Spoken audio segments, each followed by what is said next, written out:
आयुष्यात असे जगा जसे दर्शन आहे असे पहा. एक पिक्चर, एक गोष्ट आयुष्याच्या पडद्यावर चालली आहे आणि आपण ती पाहत आहोत. मग आयुष्य दुसरंच होऊन जाईल. पहिल्याच दिवशी काहीतरी नवीन होईल. एक छोटासा प्रयोग एक दिवस करून पहा. त्यानंतर परत तुम्ही तो व्यक्ती राहणार नाही जे पहिले होतात. जीवनाच्या प्रति साक्षी होण्याचा प्रयोग पहा. आज घरी गेल्यावर जेव्हा बायको रागवेन, शिवी देईन, गळा दाबेन, तेव्हा अशा प्रकारे बघा जसे कोणी साक्षी बघत आहे.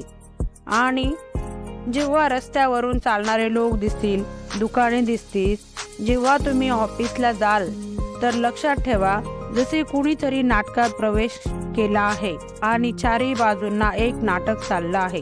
एक दिवस इतकं लक्षात ठेवून बघा, तसे जगा आणि दुसऱ्या दिवशी दुसरे व्यक्ती होऊन जाल. एक दिवस तर खूप मोठा आहे. एक तासासाठी जरी साक्षी होऊन जगलात तरी जीवन एक वेगळं वळण घेईल, एक टर्निंग येईल. माणूस तो कधीही नाही होऊ शकणार जो एक तासापूर्वी होता. एक तासात त्याला जे दिसेल ते घाबरून अचंबित करणार असेल. या एक तासात त्याच्यामध्ये जे परिवर्तन होईल त्यामुळे त्याचं जीवनच बदलून जाईल. त्याच्यामध्ये चेतना नवीन बिंदूंना जन्म देईल. एक तासासाठी असे पहा जसे बायको मालिक रागवत आहे, शिव्या देत आहे, तुम्ही ते पाहत आहात. तुम्ही असे पहा जसे कोणतं तरी नाटक पाहत आहे. मग बघा काय होतंय. फक्त हसल्याशिवाय तुम्ही काहीच करू शकणार नाही. मनातून एक हसू येईल आणि नंतर चित्त चेतना हलकं होईल. आणि काल हेच बोलणे, ही शिवी किती जड गेली होती.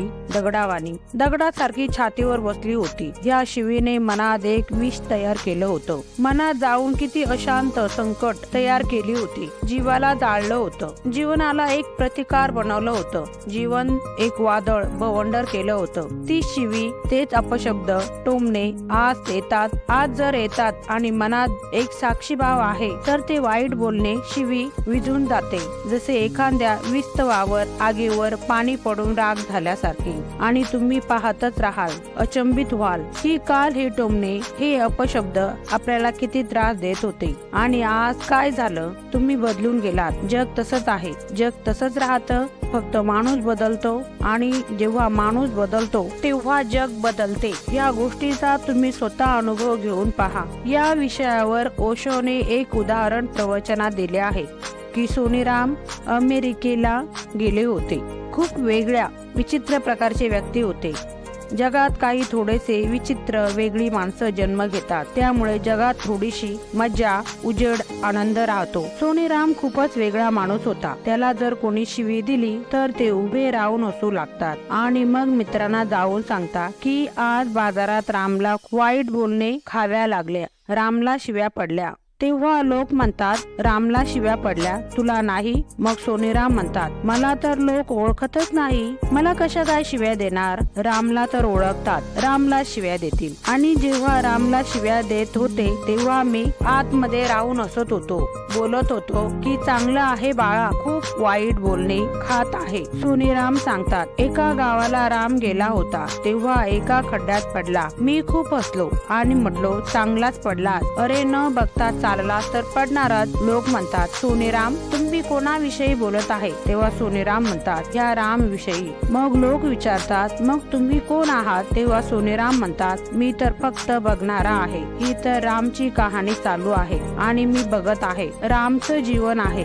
मी तर फक्त बघत आहे. ही जी बघण्याची समज आहे, ही जी युक्ती आहे, हे जे तंत्र आहे, जीवनाबद्दल साक्षी होण्याची ही जी कला आहे, हे धर्माचं परम रहस्य आहे. बघा जीवनाला एक साक्षी होऊन आणि मग तेव्हा एक नव्या आयुष्याची सुरुवात होईल. ती नवीन सुरुवात सत्यावर चालत जाते. त्या सत्यावर ज्याचा ना कधी जन्म झाला, नाही मृत्यू होणार. त्या सत्यावर जे गोष्ट नाही ते सत्य, स्वप्न नाही. पण आपण जर स्वप्न आणि गोष्टीत हरवलं तर कदाचित त्याचा आनंद कधी कळणारच नाही. खूप कमी लोक भाग्यवान असतात जे जीवनाच्या सत्याला जाणून घेण्यास सक्षम असतात. जास्त तर लोक जीवनाच्या स्वप्नातच जगतात आणि मरतातही. स्वप्नातून जागे व्हायचे आहे जेणेकरून सत्याची उपलब्धी होऊ शकेल. गोष्टीतून जागे व्हायचे आहे, नाटकातून जागे व्हायचे आहे, अभिनयातून जागे व्हायचे आहे जेणेकरून ते ओळखू शकाल जे नाटक नाही, अभिनय नाही, गोष्ट नाही, त्याचं नाव आत्मा आहे, तेच परमात्मा आहे. मग त्याला कोणी सत्य म्हणो किंवा दुसरे कोणतेही नाव देऊ,